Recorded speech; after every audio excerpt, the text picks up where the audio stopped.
Hey everybody, it's Matthew here with Tabletop Shenanigans. In our previous battle report, when we played Harlequins versus Death Guard with their new codex, we mentioned that we were actually preparing for, or I was, preparing for a tournament. And just wanted to talk to you a little bit about that, my experience with the Harlequins and the current meta. So I did bring Harlequins, pretty much almost the exact same list that you guys saw in the battle report. Except for I tweaked a couple of small things. I dropped a lot of the relics and things that I was bringing initially.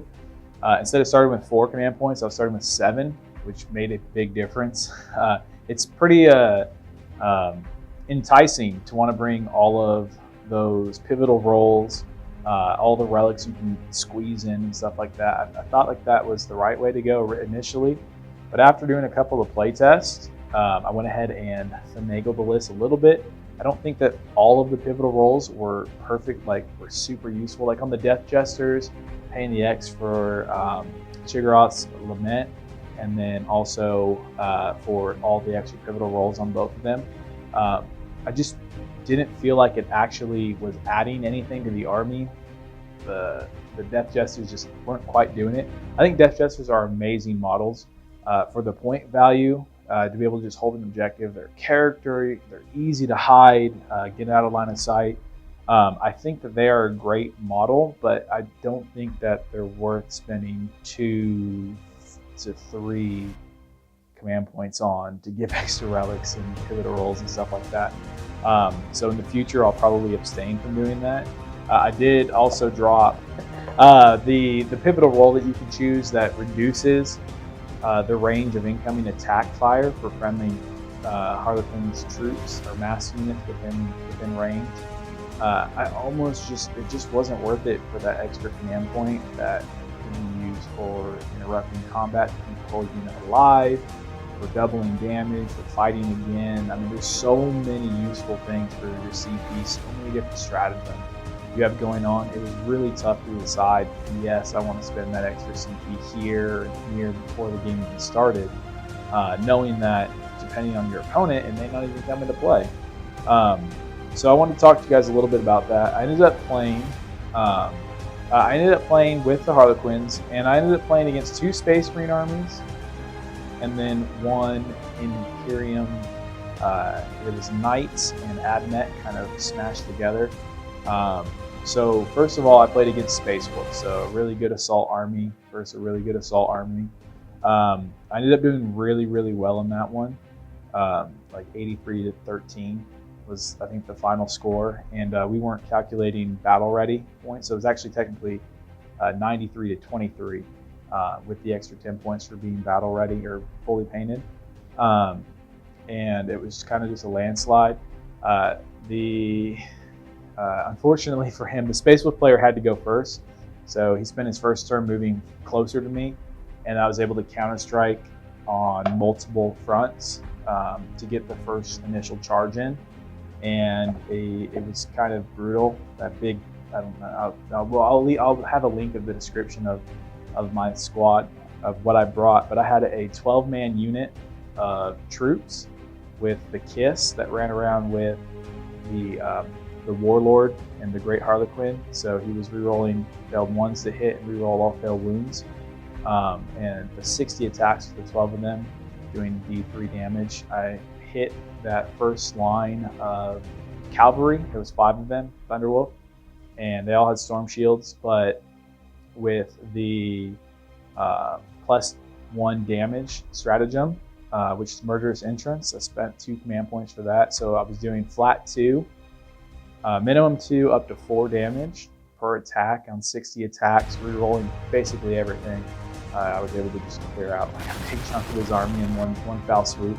It went really well. I mean, Harlequins are nasty, not only in just the movement and positioning portion, but in combat they're disgusting. I think it kind of hurt us a little bit not being able to choose to go second, because I almost always want to go second depending upon the army.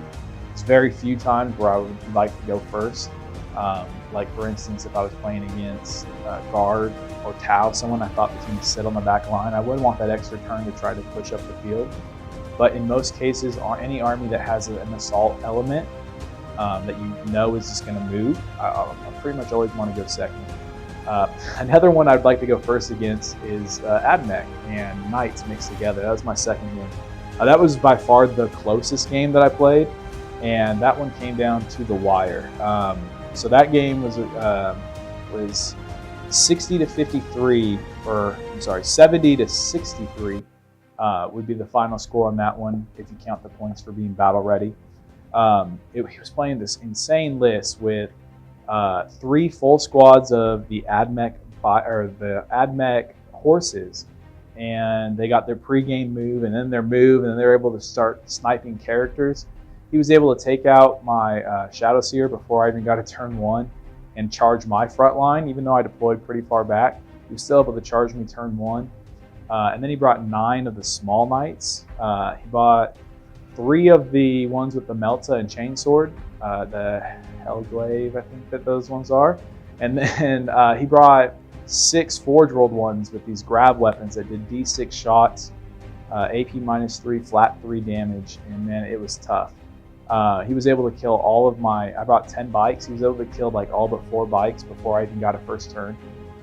So I was way down. Like I thought, if I got the first turn, I'd be able to take out 2 of the knights right away. That never happened. It came down to me actually having to send troops, just troops and troops and troops into these knights and whittle them down slowly, kind of box them in, use stratagems to re-engage after he fell back so that I could tag multiple units and stay in. It took a lot of strategy in that one. That one actually came down to the wire, and with the new rules for the chapter approved missions and the tournament play, the grand tournament play, where if you go second, you don't score till the end of your last turn. It actually came down to the very end of my last turn, having gone second. I was able to maneuver some things. I think I had 2 troops on the table, 1 Death Jester, and 1 bike on the table at the end of the game. So I had 4 models on the table in total. But I was able to position onto 3 objectives to max out my primary at the very end and score some extra points on the secondary for holding 2 of his objectives on that one. And it came down to, again, just squeaking by at the end just because of that rule that they had just changed. It was so pivotal at the end there. And then the last game was against Ultramarines. Ultramarines are still tough. He brought lots of, I felt like his list was kind of geared more towards the meta.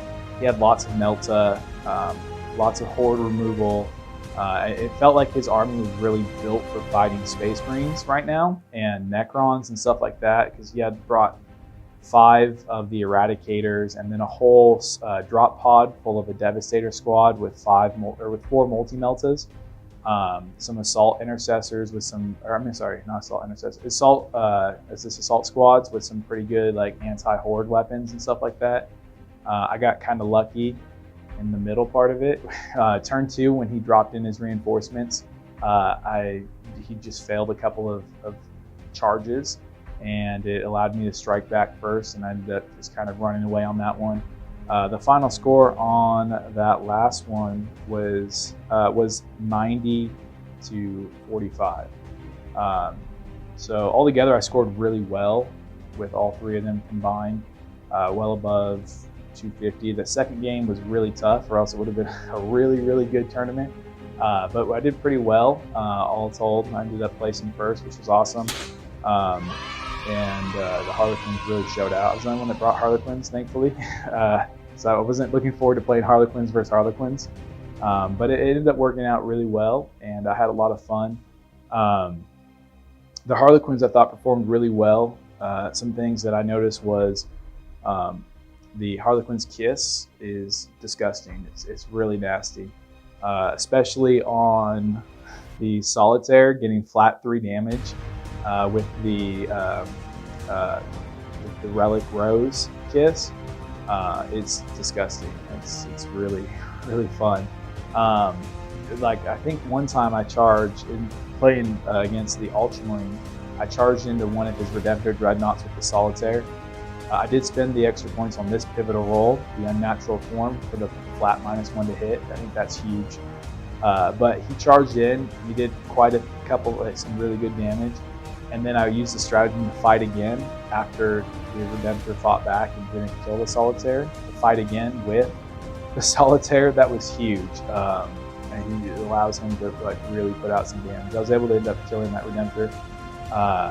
Being able to, after fighting twice, it was incredible. Just being able to send one little Solitaire for 102 points, and a couple of extra. I spent basically 2 CP to start, and then 3 CP, so 5 CP total, and 110 points goes your Redemptor. That's pretty good. Nice! Some things I suggest, and this is just kind of a little tip, especially if you're just starting out trying to do more competitive tournament stuff. I make myself these really cool little binders here. So in the very beginning, I go ahead and just write myself little reminders on different phases, things that my army can do. It's things I don't want to forget, like I always forget to cast spells. So for Psychic Phase, I just wrote and highlighted, don't forget to cast spells. And it worked out. I didn't forget to cast any spells during the tournament. It was really nice.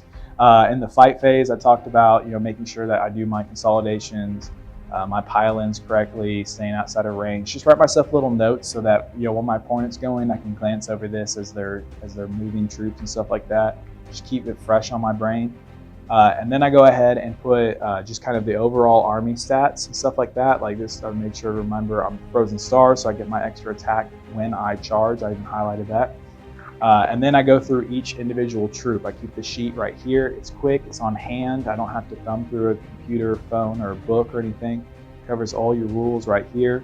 But I also highlight things like Warlord traits, special relic weapons, stuff like that you don't want to forget.